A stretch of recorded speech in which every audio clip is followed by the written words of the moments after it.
Hello दोस्तों। अभी तक हमने स्टडी किया गति क्या होती है। आज हम स्टडी करेंगे गति के कारण क्या है। गति के कारणों को जानने के लिए कई वैज्ञानिकों ने शोध किए और उसे समझने की कोशिश की। न्यूटन ने अपनी बुक प्रिंसिपिया में गति के 3 नियमों को बताया। तो आइए जानते हैं न्यूटन के 3 नियम क्या है। न्यूटन की गति का प्रथम नियम या जड़त्व का नियम।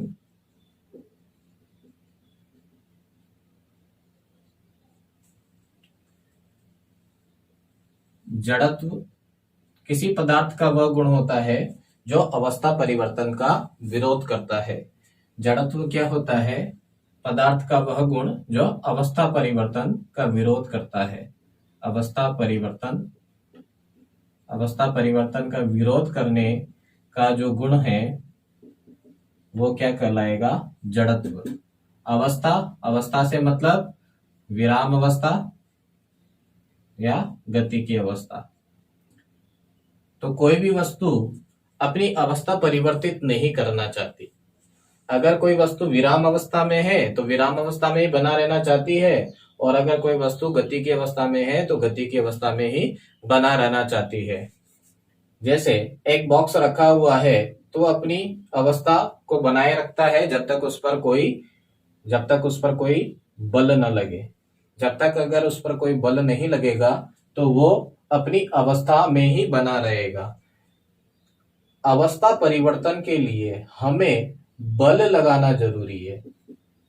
अवस्था परिवर्तन के लिए हमें बल लगाना जरूरी है।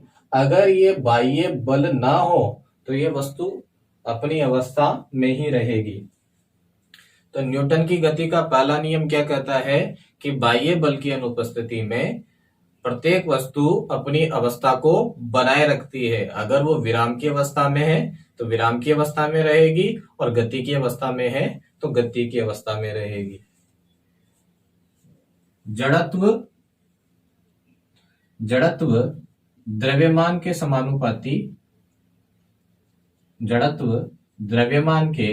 समानुपाती होता है। जैसे एक 10 किलो की वस्तु और एक 100 किलो की वस्तु। तो 10 किलो की वस्तु पर कम बल लगाना पड़ेगा और 100 किलो की वस्तु पर ज्यादा बल लगाना पड़ेगा। इसका मतलब कौन ज्यादा विराम अवस्था को बनाए रखेगी? 100 किलो की वस्तु 10 किलो की अपेक्षा। तो जड़त्व का गुण कौन ज्यादा बताएगी? जिसका द्रव्यमान ज्यादा है। तो जिन वस्तुओं का द्रव्यमान ज्यादा होगा, कंपैरिजन में जिन वस्तु का द्रव्यमान ज्यादा होगा उनका जड़त्व भी ज्यादा होगा। इसे गैलीलियो का नियम भी कहते हैं। इसे गैलीलियो का नियम भी कहते हैं। इसके उदाहरण, अचानक अगर बस कार चले तो हमें पीछे की तरफ धक्का लगता है, या अचानक अगर बस चलती है तो क्या होता है?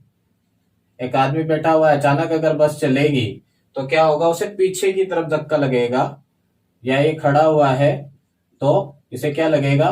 पीछे की तरफ धक्का लगेगा। अब बस अचानक आगे चल रही है तो इसका पांव क्या है? इसका जो पैर जो बस के फर्श पर टच है ये आगे की साइड जाएगा, लेकिन जो बाकी की बॉडी है वो उसी अवस्था में, विराम की अवस्था में बने रहने की कोशिश करेगी। इसलिए ये तो आगे चला जाएगा और बॉडी पीछे की साइड धक्का महसूस करेगी। जड़त्व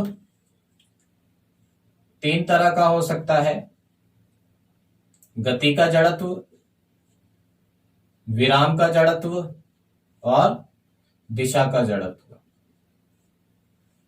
कोई वस्तु अगर गति अवस्था में है, गतिमान अवस्था में है तो वो गतिमान अवस्था में ही रहना चाहेगी। अगर कोई वस्तु विराम अवस्था में है तो वो विराम अवस्था में ही रहना चाहेगी। और अगर किसी वस्तु की एक निश्चित दिशा में गति है तो वो उसी दिशा को बनाए रखना चाहेगी। तो इसके उदाहरण समझते हैं। गति का जड़त्व।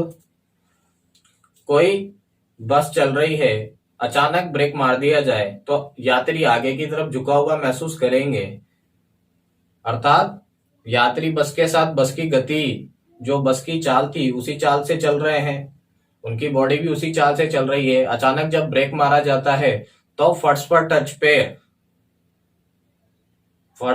पेयर उस बस के अकॉर्डिंग उसका वेग क्या हो जाएगा, 0। लेकिन जो बाकी की बॉडी है, ऊपर की जो बॉडी है, जो पहले की चाल थी उसी चाल से चलते रहने की कोशिश करती है। इसी वजह से हमें आगे की साइड धक्का महसूस होता है। विराम अवस्था, अचानक बस चलाने पर यात्री को पीछे की तरफ धक्का महसूस होना, अभी बताया था। दिशा का जड़त्व, जब हम मोड़ पर कार वगैरह को या बस को घुमाते हैं तो हमारी दिशा ऐसे है, जब उसको इस तरह घुमाया जाता है तो इसी दिशा में बनाए रखने की वजह से हमें बाहर की साइड झुका हुआ महसूस होता है, हम बाहर की साइड झुक जाते हैं। यह तो था न्यूटन का प्रथम नियम।